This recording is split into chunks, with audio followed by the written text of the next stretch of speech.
Hoje eu gostaria de finalizar mais rápido, porque eu estou curiosa e querendo muito ouvir a Rose e a Ruth, claro. Mas a Rose, nossa querida convidada, né? Rose, nós podemos já... Pode falar, Adri. A gente quer, como diz aqui, que a terra, Isaías 11:9, né, que é citado, porque a terra se encherá do conhecimento do Senhor, como as águas cobrem o mar. Gente, pensa nessa comparação. Como as águas cobrem o mar, é pouco ou é muito? Né? Então, veja, a terra se encherá do conhecimento do Senhor. Né? Então, é muita coisa. Então, não é assim, buscar a Deus, buscar Jesus como esse professor, buscar esse conhecimento verdadeiro, a gente não vai perder nada, nós vamos ter assim abundância de conhecimento que enche como as águas, né? E aí, só porque você estava falando da Rose, de chamar a Rose, então vamos abundar aqui, né, de conhecimento. Vamos chamar a gente para nos ajudar aqui, para termos essa reflexão e esse conhecimento pleno, né, do que é ter essa educação redentiva na nossa vida. Todas, um feliz sábado. Estão me ouvindo bem? Sim? Eu gostaria, primeiramente, agradecer a Adriana pelo convite. É um privilégio estar com vocês nessa manhã. Agradecer ao nosso grande Deus, porque eu estou com internet hoje. Eu moro no interior de Minas Gerais, em um sítio. Nós ficamos, assim, bem distantes da civilização. E, às vezes, a nossa conexão aqui com a internet falha. Mas eu estou feliz porque nós estamos online hoje. Bom, só falando rápido sobre o nosso trabalho, nós trabalhamos aqui em casa, recebendo as famílias nos procuram para reeducar os filhos, resgatar a formação do caráter que às vezes se perdeu durante o caminho, né? Trabalhamos com crianças de 5 aos 12 anos de idade.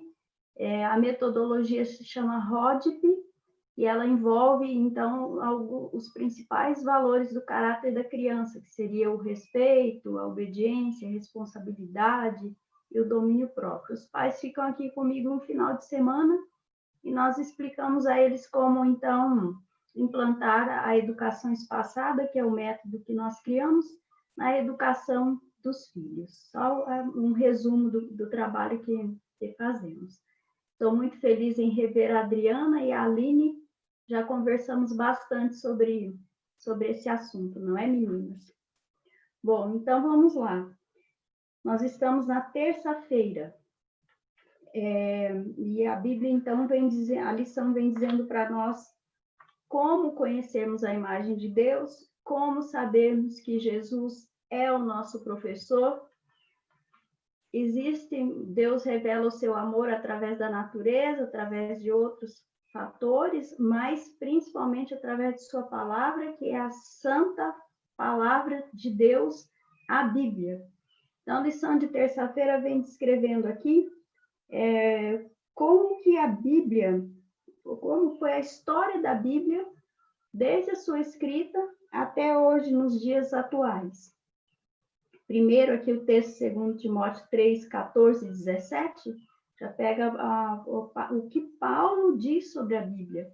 E Paulo, ele afirma que é o nosso verso áureo, né? Que toda a Escritura foi inspirada por Deus. Agora, como fazer os nossos filhos entenderem que a palavra de Deus, a Bíblia, é a palavra de Deus? Esse é o primeiro ponto. Quando a criança entende que a Bíblia é santa, que a Bíblia é sagrada, que ela foi inspirada por Deus, fica mais fácil de educar. Porque a lição, na verdade, ela veio mostrar para nós durante todo esse trimestre que a educação é Deus, que a educação é Jesus, que a educação é a palavra de Deus. Então, esse é o primeiro, vamos dizer assim, a primeira regra, a criança entender que a palavra é que a Bíblia é inspirada por Deus. Esse assunto é bem amplo, por quê? Porque nós, então, temos que levar muito a sério a Bíblia. O seu filho lhe ver com a Bíblia aberta nas mãos, ou você pega a Bíblia somente no sábado para ir à igreja. Onde fica a Bíblia na sua casa? A Bíblia tem um lugar especial para ela? Ou ela fica jogada ali junto com os outros materiais? Quando você tem um problema, você recorre à palavra de Deus? Ou simplesmente você dá uma resposta sem procurar a inspiração divina? Então, isso eu volto a dizer, o que Paulo está dizendo. Toda a escritura é inspirada por Deus. A criança entende isso? Ela é útil. A criança sabe de sua utilidade? Ou é somente um livro de histórias? Ou é somente um livro milenar? A criança entende que a palavra de Deus ela é viva para hoje, ela faz parte da sua vida. A palavra de Deus ela é o caminho para você. Né? O que diz a palavra? Então, mamãe, eu posso fazer isso? O que diz a palavra, meu filho? O que diz a palavra? Então, ela aqui fala que ela é útil para o ensino, para a repreensão. É a repreensão, quando você vai repreender o seu filho dentro da palavra de Deus, né? Como fazer isso para que o filho entenda que aquilo ali você está fazendo por amor e não somente com o intuito de puni-lo, de castigá-lo, mas é o que Deus quer, né? E é interessante que Paulo fala antes, né? Para ensinar, instruir, depois repreender, depois corrigir, para a educação na justiça. Para a educação na justiça, pensemos. Para educar o seu filho para ser feliz. Um filho educado é um filho feliz. Um filho educado é um filho liberto. Então, nós vamos aqui, voltando para a lição. Aqui diz que Moisés ele escreveu os 5 primeiros livros da Bíblia, que é chamado de Pentateuco, mas que antes de tudo isso ele escreveu o livro de Jó. E que tudo que está na Bíblia é baseado, tem relação com esses livros. Esses livros são, assim, a essência da Bíblia. Sem eles, não teria o restante do que nós aprendemos hoje. Gênesis, Êxodo, Levítico, Números e Deuteronômio. E na introdução aqui, o autor coloca que muitas vezes nós pensamos que Torá é a lei. É a lei, são as regras, são os regulamentos de como permanecer na graça de Deus. Mas que não é só isso. Que os primeiros 5 livros da Bíblia são livros de ensino. E ela chama aqui de material, os autores falam de material didático. É como ter os parâmetros para você ter sucesso e ser seguro no relacionamento com a aliança com Deus. Então, não paremos para ver assim, ó, não pode isso, não pode aquilo, não faça isso, não faça aquilo, você não pode querer isso, não pode querer aquilo. Não. Esses livros foram deixados como um amor daquilo que é certo, daquilo que é verdadeiro, e daquilo, faça assim que você será feliz. Então, olha que interessante. Ao invés de ver essa base bíblica como pode, não pode, ver como algo bom para nós. Depois, então, do Pentateuco, viria aí os livros históricos, que falam como o povo de Deus dominou tudo isso.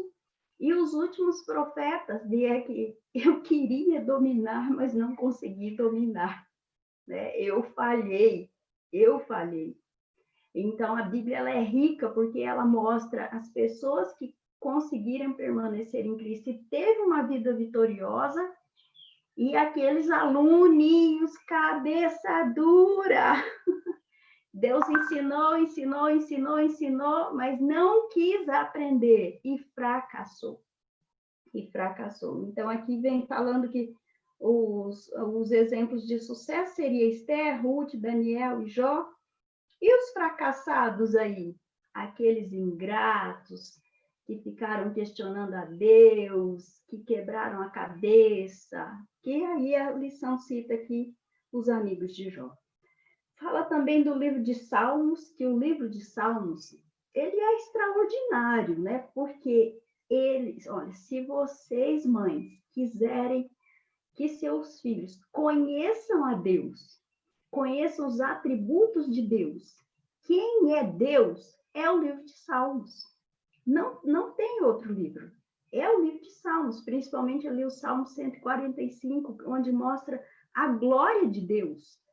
Então, é o livro de Salmos. E a lição vem dizendo aqui para nós que o Salmos também é um livro educacional. O Salmo 1, Salmo 37, 73. E se você ler ali minuciosamente, esses 3 salmos, sabe o que ensina? O que é a verdadeira felicidade. Quem é que não quer ser feliz? Né? Todos querem ser felizes, os pais, os filhos. Então, ali ensinam o que é a verdadeira felicidade, que não é a contaminação com os ímpios. Os 3 salmos falam disso. O Salmo 1, o que é a felicidade, o 37, que a felicidade é confiar nele, é confiar no Senhor. E o Salmo 73, estar junto a Deus. Então, quando a criança se apaixona pela palavra de Deus, ela ama, ela vê a palavra de Deus como algo insubstituível para a vida dela, ela descobre que a felicidade é isso, entendeu? Que a felicidade é estar com Cristo. Depois aqui a lição termina falando das parábolas de Jesus, as parábolas abençoadas de Jesus. É tipo, ó, faz assim que o resultado será esse. Né? Se você escolher isso, será feliz. Se não escolher, toma na cabeça. Né? Então, é ensino puro. Depois vem as cartas de Paulo, que nos mostra as lições práticas.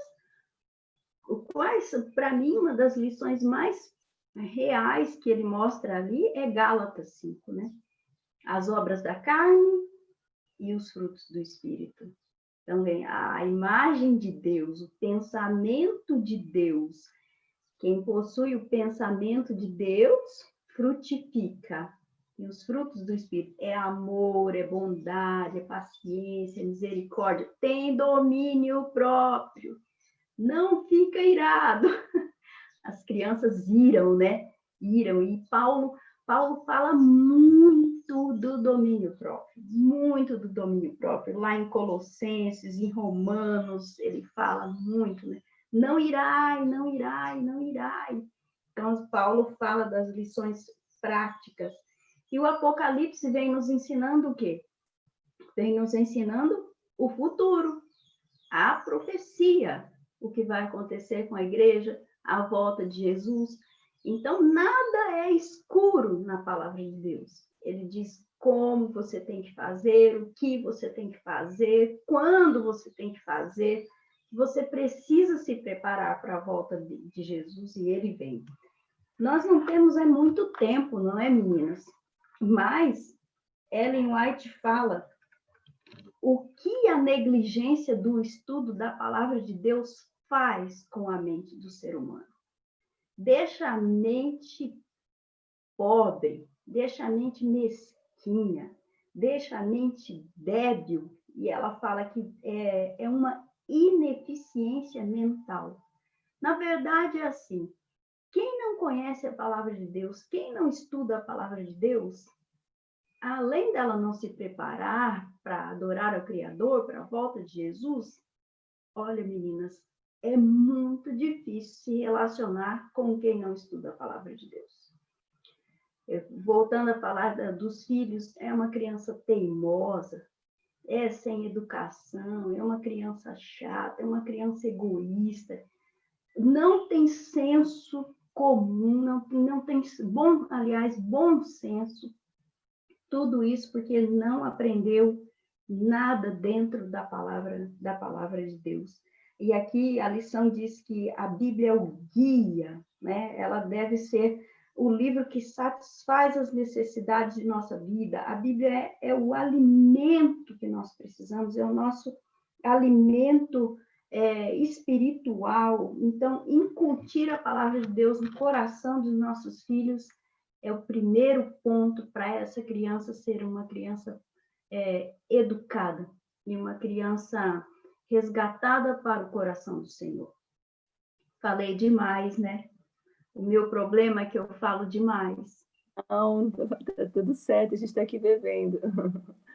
E olha, sabe, Rose, você falando e eu aqui anotando, pensando, gente, às vezes a gente fica assim, ai, minha filha precisa decorar o verso áureo, ela tem que decorar e tal, e a gente fica aquela coisa, ela tem que fazer, ela tem que aprender, e aí você falando o tempo todo pensando, ela precisa me ver vivendo essa palavra, né? Não, essa frase, será que ela tem me visto mais com a Bíblia ou com o celular na mão? Tá certinho, pode achar a Bíblia aqui dentro, né? Mas quem será que ela tem visto na minha vida? Por isso que essa educação está na lição dos adultos, né? Por que esse tema está na lição dos adultos, né, Rose? Pode continuar, que a gente quer te ouvir mais um pouco. Nós sabemos que nós educamos por palavras e por exemplo. Também não adianta estar com a Bíblia na mão, depois tratar a criança a ferro e fogo, ser impaciente com ela, castigá-la, usar a vara de forma errada. Então, estar com a Bíblia, mas você é uma Bíblia aberta, né? Você é a Bíblia. Então, nós temos que estar muito atentos a isso. Bom, a lição de quarta-feira vem falando homens e mulheres sábios. É um tema que eu gosto bastante, inclusive eu tenho uma semana de oração que fala como ensinar sabedoria ao seu filho. Porque nós ficamos muito preocupados, muitas vezes, com o conhecimento. Né? Ensinar matemática, ensinar física, ensinar língua portuguesa, mas e a sabedoria, que é o uso desse conhecimento, muitas vezes? Será que nós estamos ensinando ou não para as crianças, né? Aqui, então, a pergunta 4 diz assim, o que 1 Reis 4, 29 e 34 revela sobre a importância da sabedoria? E aqui conta a história de Salomão. Salomão foi o homem mais sábio que já existiu na face da terra. Nós sabemos disso, que a sua capacidade intelectual, o seu conhecimento intelectual era extraordinário. Ele era tão sábio que vinham pessoas ali de toda a região para ouvi-lo falar. Ele escreveu mais de 3.000 provérbios, e esses provérbios fazem conexões e análises com a fauna, com a flora. E nós sabemos que ele tinha uma capacidade enorme de enxergar a vida de acordo com a revelação do Senhor, de acordo com a revelação do Senhor, que é o que Ellen White fala, mas no começo da sua vida, que depois Salomão se perdeu. E aí, então, ele escreve todo o livro ali de Eclesiastes, já no final da vida, né? Mas por que Salomão se perdeu? Por quê? Porque muita parte dessa sabedoria, vamos dizer assim, era só conhecimento, né? E conhecimento não serve para nada. Se nós não sabemos usar esse conhecimento, não sabemos discernir entre o certo e o errado. Mãezinhas, ensine para os seus filhos o que é sabedoria. As crianças precisam saber o conceito. A nossa menina aqui, ela tem crescido demais, crescido mesmo, em estatura. Ela já me passou, é claro, eu tenho 1,5 m, é muito fácil me passar, né? Meu tamanho, né? E ela chega e fala assim para mim, tia, tô maior do que você. E eu falo para ela, precisa crescer em estatura, sabedoria e graça, Belinha. Todas as vezes, gente, eu já me tornei uma chata. Que eu respondo, crescer em estatura, sabedoria e graça. Aí eu falo para mim, cita exemplo, o que é a sabedoria? Rápido, rápido, rápido. Vamos lá, o que é a graça? O que é a graça? Ela tem que falar ali para mim. Eu falo, não adianta nada, você pode ser uma naniquinha, mas tem que ter a graça de Jesus no coração e tem que ser sábia, minha filha, sábia, porque tomar decisões erradas, o grandão também cai, né? O pequenininho cai, o grandão também cai. Então, precisa ensinar para a criança o conceito de sabedoria, citar exemplos do que é sabedoria, o exemplo dos homens bíblicos é por isso, da Bíblia, por isso que esses assuntos estão na Bíblia. É para ensinar para as crianças, não foi deixada essas histórias em vão, senão a Bíblia seria só o Novo Testamento. Então, aqui, a lição vem falando que a sabedoria é muito semelhante à educação. É óbvio, né? Porque é o que é assertivo, né? É o que é redentivo. E sabedoria é ter Deus. Ninguém é sábio sem ter Deus na direção de sua vida. Ninguém é sábio. Então, ela fala aqui que a lição diz que a sabedoria, ela é prática. É o que você faz. Cita o exemplo das formigas, mas não vai dizer assim para o seu filho. Levanta da cama, seu preguiçoso. Lá na Bíblia está dizendo para ser como as formigas. Né? Se você falar assim de forma impositiva, a criança pega raiva da Bíblia e não vai querer saber de sabedoria. Né? É por isso que é interessante instruir antes de corrigir. Né? Instruir antes de repreender. E aqui a Bíblia também, a lição também diz que, além da sabedoria ser prática, a sabedoria também é teórica, porque depende da fé, ninguém mede a fé, ninguém vê a fé, ninguém sabe se a criança já tem fé, mas isso, para mim, para vocês também, eu acredito, a fé antecede a prática. E é só com fé que se cumpre Provérbios 1:7. Esse Provérbios 1:7, né? O temor ao Senhor é o princípio da sabedoria. Aí nós ficaremos aqui até meio-dia falando, né? O que é esse temor ao Senhor. Se a criança não temer ao Senhor, ela não lê Bíblia, ela não respeita pai e mãe, ela não é boa amiga de ninguém. O temor ao Senhor é tudo. O que é o temor ao Senhor? Saber que Deus é santo e tudo que ela fizer é para agradar a Deus, né? E eu gosto de um pensamento que diz assim, que a sabedoria é fazer agora o que vai lhe deixar feliz mais tarde. Então, temer ao Senhor é fazer agora o que vai me deixar feliz mais tarde. Sabedoria tem que ser um princípio de vida. Isso é sabedoria, né? A todo tempo. Então, conhecer a Deus, conhecer a sua graça, receber a sabedoria como um dom de Deus para tomar as decisões certas na vida. Só terminando rapidinho, o livro de Provérbios vem nos dizendo que sabedoria é ter um intelecto separado, intelecto santificado. Primeiro temer a Deus, depois obedecer aos pais e seguindo. O que Salomão aconselha seu filho? Ter domínio próprio, perseverar no trabalho, administrar o dinheiro deles, proteger suas mentes, aí o que ele ouve, o que ele vê, escolher suas companhias, as amizades e os cônjuges e amar ao próximo. Esse, então, seriam os conselhos de Salomão e os conselhos da palavra de Deus para ter um filho sábio. Que Deus abençoe. Antes de passar aqui para a Rose, o que eu acho muito gostoso de te ouvir, e a gente pode aprender também aqui juntas, é essa questão de colocar na prática tudo aquilo que a gente tem, né, de teoria, que muitas vezes a gente fica lendo, estudando, mas colocar em prática, né? Que o nosso item ali, quando a gente precisa ensinar, né, matemática, português, geografia, será que está lá na minha listinha, né?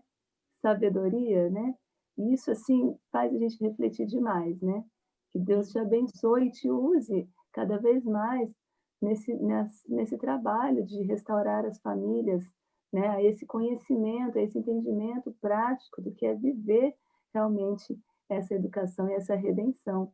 Mas fica com a gente que você volta aí com a gente fechar junto agora, né? Logo mais. É mesmo, Ruth?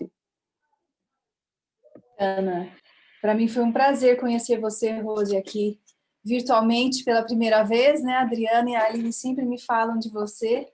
Eu fiquei muito feliz. E ouvindo você falar, me veio à mente assim o que eu muitas vezes já pensei, e muitas mães às vezes entram em contato e falam, mas como que eu vou ensinar tudo isso? Né? Quando a gente vê a riqueza que existe dentro da Bíblia e as muitas possibilidades que nós temos de ensinar a verdadeira sabedoria para os nossos filhos, a pergunta é, mas como? Como? A parte prática, né? E eu imagino que a experiência que os discípulos tiveram ali quando Jesus subiu ao céu, né? Foi assim um exemplo para nós. É um exemplo para nós hoje em dia, né? Jesus passou 3 anos e meio educando os discípulos. Eu achei interessante, na lição de quinta-feira faz uma comparação, né, que seria o equivalente a um ensino médio ou uma faculdade, né? E Jesus poderia ter passado esse tempo ali com eles e depois simplesmente ir embora e pronto, já ensinei tudo que eu tinha que ensinar, agora vocês sigam o seu caminho. Mas aí que está o diferencial entre a educação de Deus e a nossa visão tão curta de educação de mundo, né? Jesus proveu aos seus discípulos uma educação continuada. Jesus proveu aos discípulos um tutor. Ele ensinou, ele mostrou na prática, na teoria e na prática, né? E aí ele ainda deixou um tutor, alguém que iria continuar com os seus discípulos ensinando. E para mim é um modelo do que ele promete para nós também, como mães. Muitas vezes, quando nós nos deparamos com tudo isso que nós temos que ensinar para os nossos filhos, e a gente fica assim, poxa, mas no dia a dia eu preciso saber, porque a experiência de hoje não é a mesma de amanhã, de depois de amanhã. E é por isso que Jesus nos promete o mesmo tutor. Olha só, a mesma educação que ele proveu para os seus discípulos está disponível para nós hoje, que é nada mais, nada menos do que o Espírito Santo, para nos guiar dia a dia no processo da educação dos nossos filhos, né? Que privilégio nós sabermos que nós temos não apenas o mesmo professor que os discípulos e os apóstolos tiveram, mas o mesmo professor que Jesus teve, porque quando Jesus viveu nesse mundo, ele dependia do Espírito de Deus para guiar a vida dele. E é isso que nós, na verdade, é o nosso trabalho como mães, né? Buscar todos os dias a direção do Espírito Santo para que naquela situação específica eu saiba o que fazer.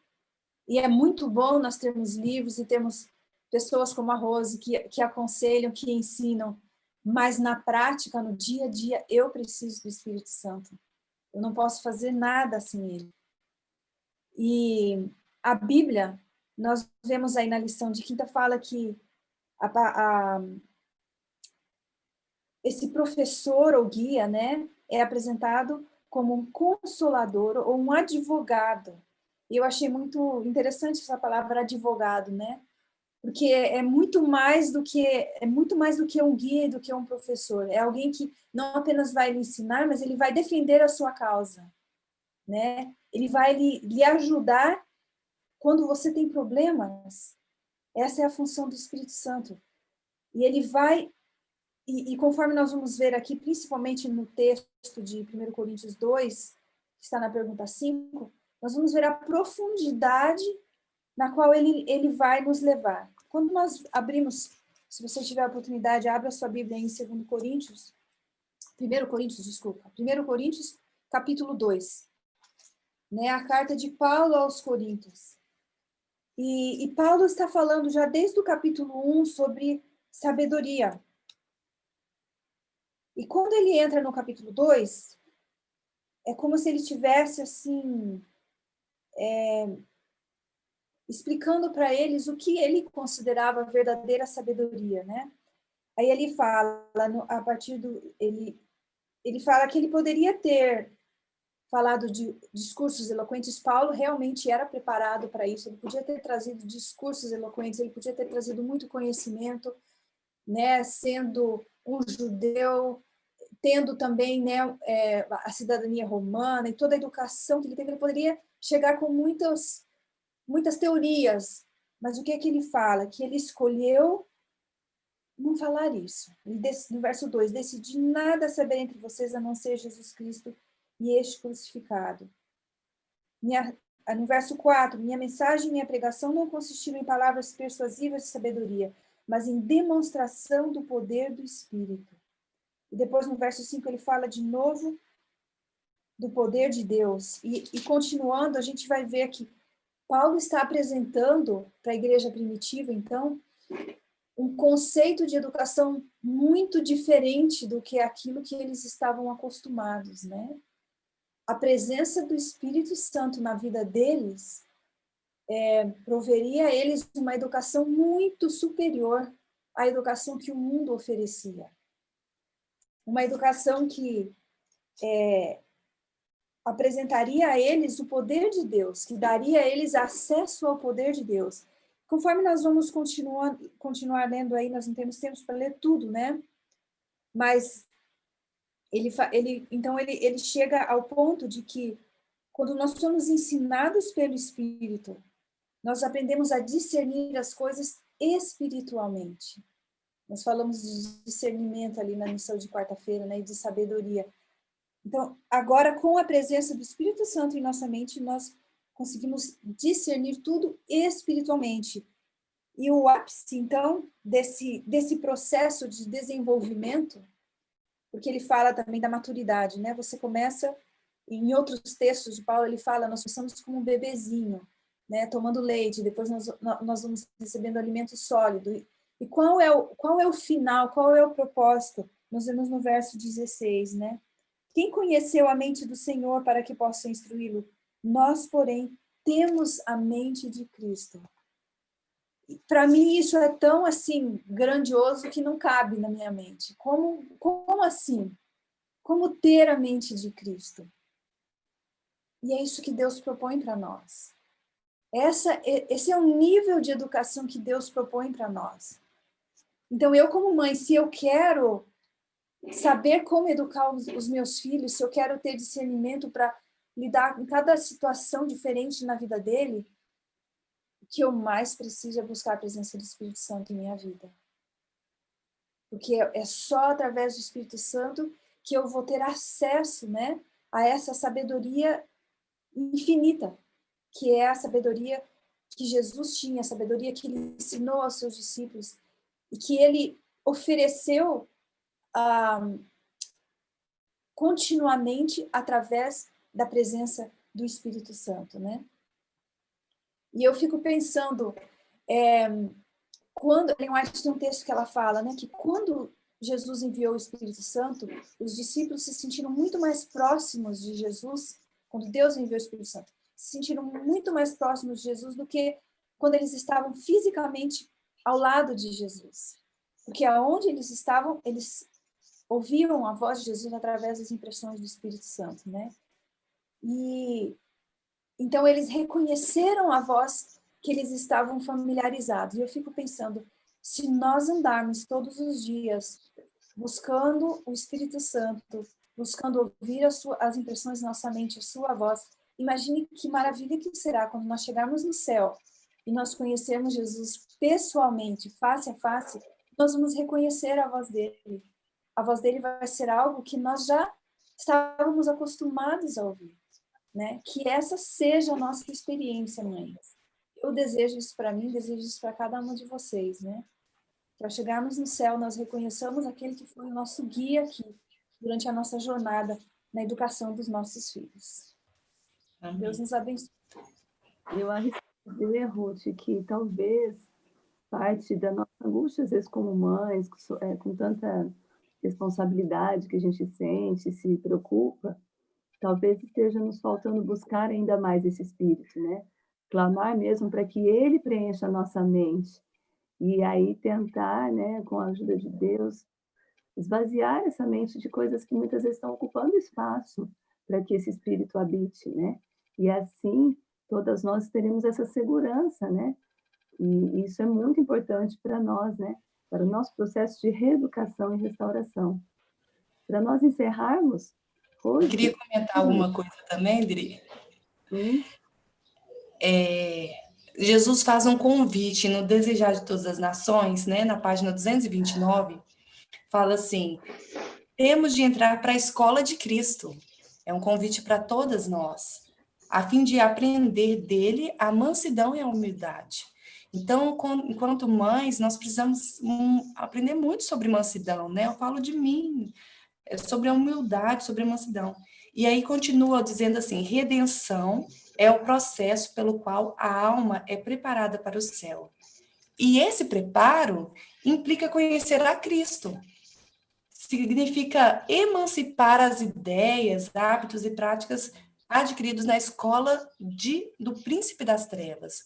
Ou seja, há uma escola do inimigo, há uma escola do príncipe das trevas e nós temos que nos emancipar das ideias dessa escola, né? A alma deve se libertar de tudo o que se opõe à lealdade para com Deus. E aí, a parte que a Ruth falou, né, sobre o Espírito Santo, mexeu muito comigo esse verso, eu até chorei, essa citação de Ellen White, que diz assim: nós desejaremos sentar-nos junto de Cristo e dele aprender. Compreenderemos que o valor da nossa obra, que não consiste em fazer ostentação, ruído no mundo, ou em ser zeloso, ativo nas próprias obras, o valor da nossa obra é proporcional à comunicação do Espírito Santo. E achei isso muito forte. Eu posso fazer tudo e não atingir o ideal de Deus para a minha vida. Então, o valor da nossa obra aqui, ela é proporcional à comunicação do Espírito Santo. O que, então, me leva a pensar que eu devo, a cada dia mais, saber e ouvir a voz do Espírito Santo, né? E isso vai ser muito mais do que qualquer obra que eu possa fazer. Talvez, enquanto mães, nós pensamos: nossa, eu só fico aqui o dia inteiro, minhas tarefas são tão rotineiras, e o que eu estou fazendo? Eu posso fazer muito quando eu estou aprendendo a comunicar e ouvir a voz do Espírito Santo, né?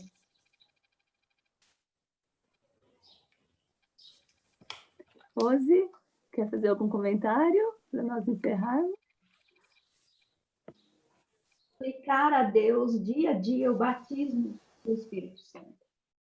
O batismo do Espírito Santo precisa ser diário. Levantar com os joelhos no chão, pedindo a Deus. Porque você é Deus para o seu filho. Você não consegue não parar nenhuma atividade prática se não for por ele, se não vier dele. As impressões dele devem estar na sua mente.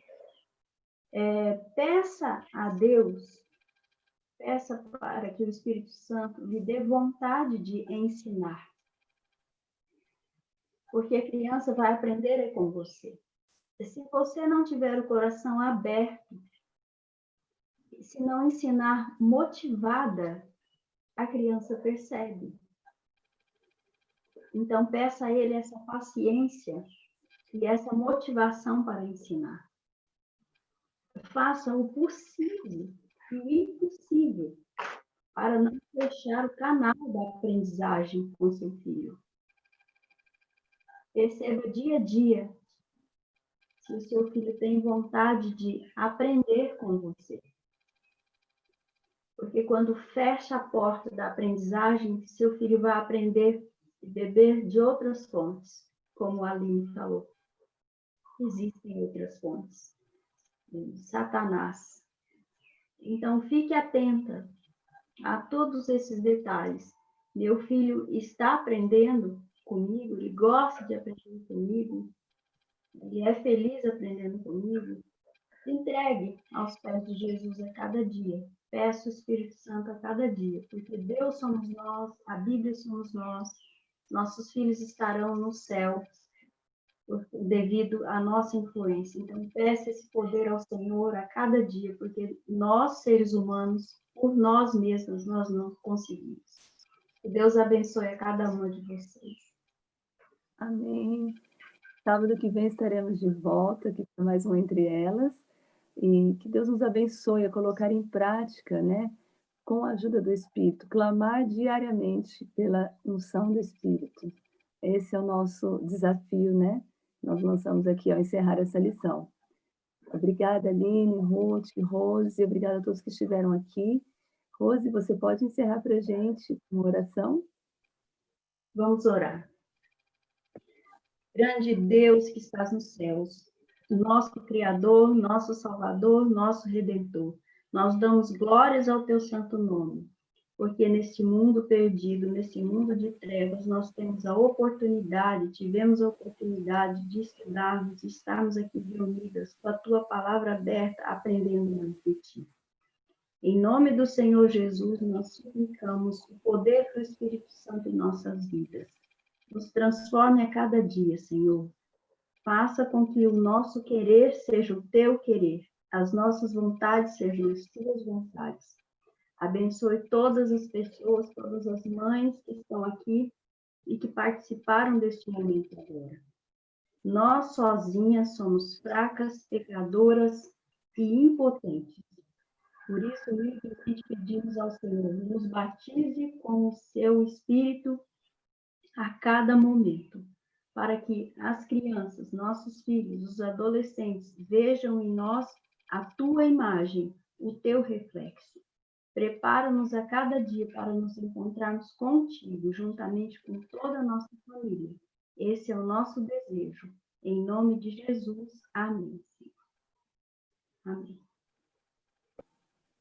Tchau, tchau, pessoal. Bom sábado a todos. Que Deus nos ajude nesse dia, né? Estarmos mais próximos dele. Amém. A Aline tem uma pergunta aqui no chat, pedindo para repetir a página da citação que foi lida.